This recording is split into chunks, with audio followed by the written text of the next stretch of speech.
Hanya saya singkat saja mau kasih tahu, persoalan masalah Papua itu sangat penting. Sebab kita lahir di negeri ini, ketika integrasi 1969, gubernur pertama Eye Bunai di negeri ini, dan kemudian dia tidak tenang, dan dia lari keluar di tanah Papua dan meninggal di sana.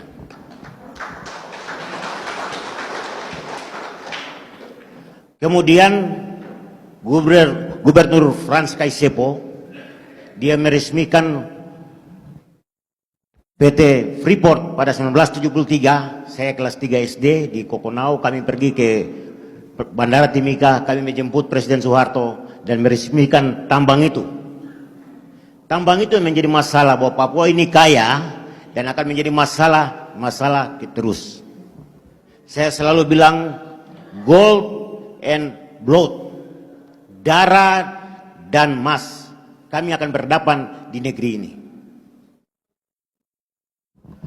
Ketika Gubernur Frans Kaisepo juga memimpin negeri ini, dia juga mengalami hambatan kehidupannya. Dan kemudian dia mundur dalam periode yang sangat singkat, dia diganti oleh Gubernur Agop Sainal. Setelah itu berjalan, ada Gubernur Sutran, dia bumikan Papua dengan cengkeh. Dia mau samakan di Jawa dengan tanam cengkeh di Papua. Ternyata tidak cocok cengkeh itu di Papua. Adik-adik pasti belum lahir. Kami yang sudah ada ini, saya dengan ibu-ibu Krei ini pasti berdekatan umur saya dengan ibu.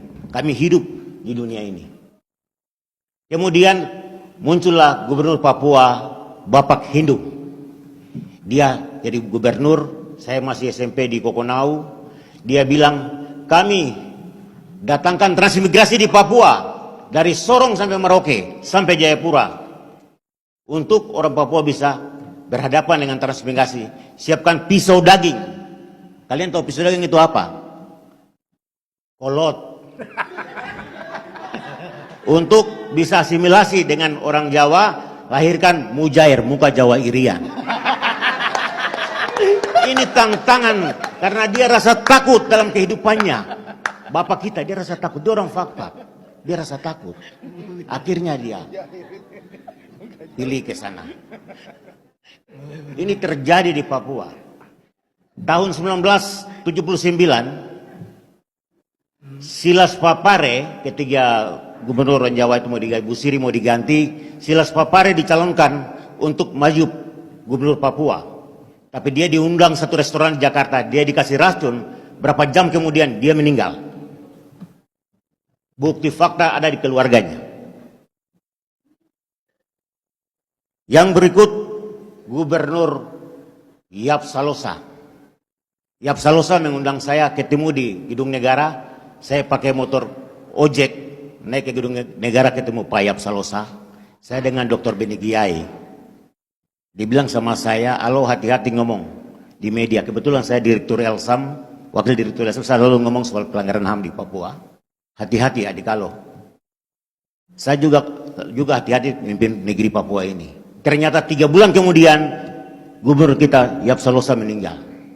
Berarti dia hidup dalam suasana akuarium. Orang Papua menjadi gubernur selalu dalam akuarium, dipantau oleh segala macam kepentingan.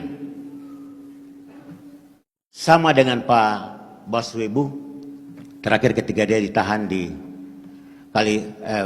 penjara Sukamiskin Bandung, beliau mengatakan bahwa dia menyesal bergabung di negara ini.